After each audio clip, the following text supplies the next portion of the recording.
तो हेलो दोस्तों, कैसे हैं सारे लोग। आज की इस वीडियो में हम लोग जेईई मेंस 2024 के ट्रिग्नोमेट्री के एक बहुत ही बेहतरीन क्वेश्चन को ट्राई करेंगे। ठीक है, तो मेरा ये कहना है कि पहले आप इस क्वेश्चन को जो है खुद से ट्राई करो। क्वेश्चन ठीक ठाक है और डिसेंट लेवल का क्वेश्चन है। और अरे यार, इसी आना था, छोड़ो कोई बात नहीं। ठीक है, तो आप लोग क्वेश्चन को ट्राई कीजिए।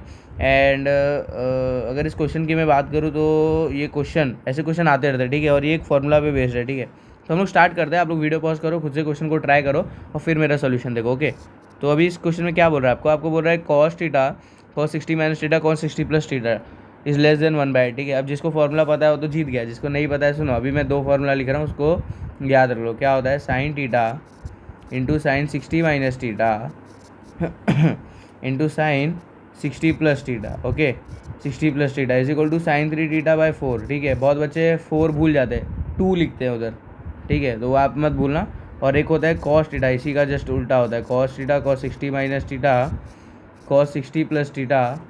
आई थिंक इसके अंदर जब आप थीटा के जगह π/2 माइनस थीटा कर देंगे ना, तो ये चीज़ आ जाती है। साइन के अंदर अगर आप π/2 माइनस थीटा कर देंगे तो आ जाती है is equal to cos 3 theta by 4। अरे एक सेकेंड, cos 3 थीटा बाई 4 आ जाएगा। ठीक है, cos 3 थीटा बाई 4।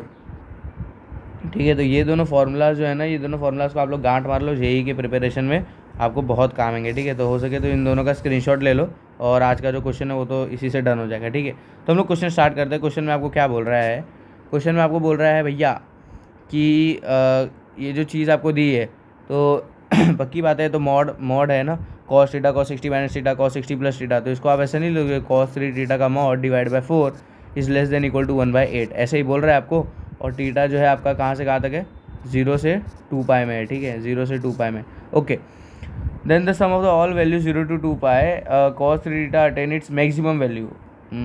ज़्यादा कुछ समझ तो नहीं आया, बट ये इतना तो मालूम है, 4 यहाँ से कट के 2 हो जाएगा। ठीक है, इतना समझ में आया। अच्छा, अब क्या बोल रहा है कि where cos 3 theta attain its maximum value, cos 3 theta की मैक्सिमम वैल्यू क्या, cos 3 theta attain its maximum value. Okay okay okay, मतलब cos 3 थीटा जो है अपनी मैक्सिमम वैल्यू, देखो मॉड cos 3 थीटा का ग्राफ कैसा होगा मॉड cos 3 थीटा का ग्राफ कैसा होगा, ऐसे पहले देखो cos 3 थीटा का ग्राफ क्या होगा, 0 to 2π में।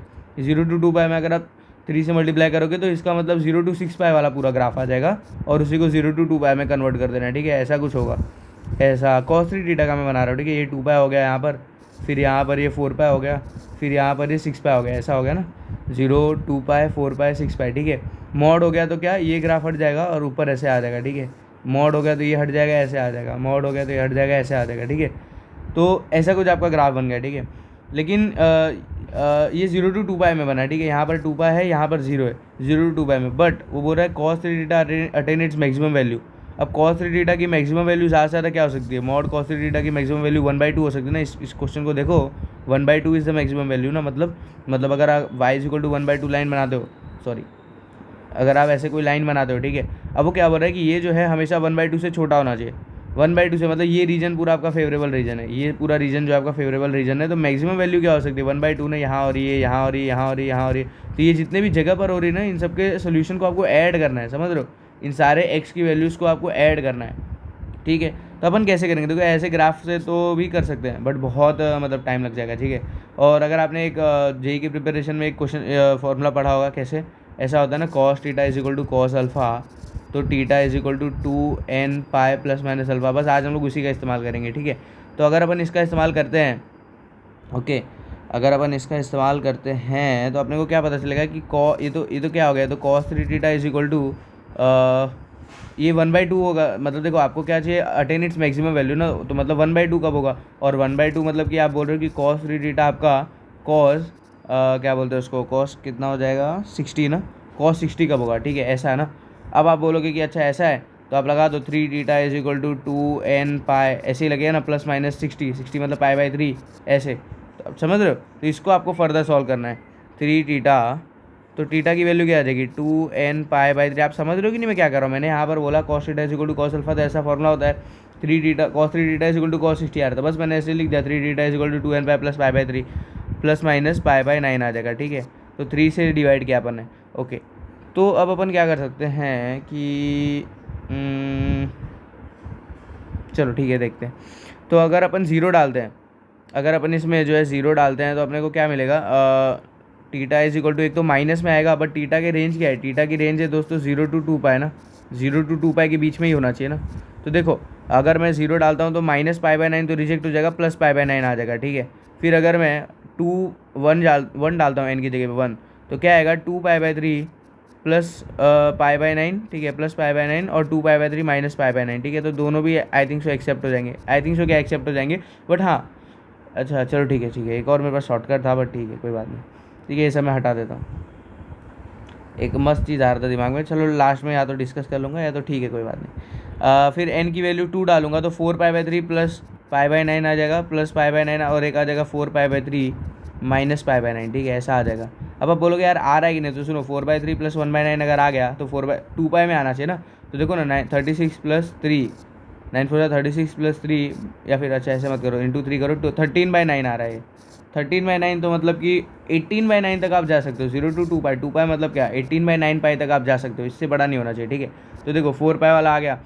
अब अगर जैसे आप 3 डालोगे, n की जगह पे 3 डालोगे तो 2 पाई प्लस π/9 एक आ जाएगा, और वो नहीं आ पाएगा, ठीक है, 2 पाई प्लस π/9 और 2 पाई माइनस π/9, ठीक है। अब इसके आगे नहीं, क्यों, क्योंकि ये रिजेक्ट हो गया, ये रिजेक्ट हो गया, 2 पाई प्लस π/9 नहीं हो सकता, ठीक है। तो अब आप बोलोगे कि अच्छा अब सुनो यार, मैं एक चीज़ लग रहा है बताना आपको भूल गया इधर पे, कि अगर आपका मॉड cos 3 θ 1/2 है, ठीक है, अगर आपका मॉड x < 1/2 है, तो ये इसका मतलब क्या है, इसका मतलब x आपका 1/2 से लेकर के -1/2 के बीच में है।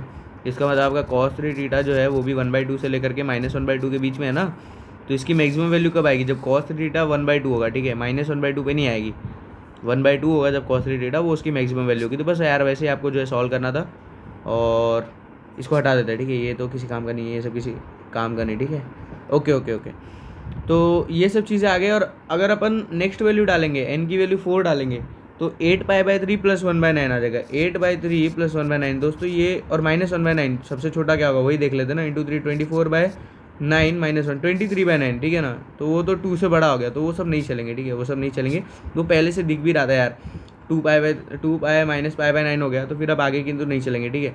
तो अब इन सबको ऐड करना है, इन सबको अगर आपको ऐड करोगे तो आपको क्या मिलेगा, तो ये -π/9, ये π/9 तो कैंसिल हो जाएगा, ये π/9, ये -π/9, ये π/9 ऐड कर रहा है ना दोस्तों, बस ये कॉमा को प्लस में कन्वर्ट कर दो। 2π/3 2π/3 4π/3, यस 4π/3 4π/3 4π/3 8π/3, जी हाँ 8π/3, और एक 2 पाई इधर बच रहा है आई थिंक सो, हाँ तो 2 पाई, तो इसका आंसर आ जाता है, इसका आंसर कुछ 6 पाई था, और मेरे को याद है आंसर 4 पाई + 2 पाई, ठीक है। तो इसका आंसर आता है आपको 6 पाई। तो that's what the answer is, ये MCQ टाइप क्वेश्चन था, उधर पे आपको टिक करना था वहाँ पर, और जिस बच्चे ने करेक्ट टिक किया होगा उसको +4 मिला होगा। सो आई होप आपको मेरा वीडियो जो अच्छा लगा होगा, एंड थैंक यू गाइस, मिलते हैं आपसे जो है नेक्स्ट वीडियो में, ठीक है गाइस।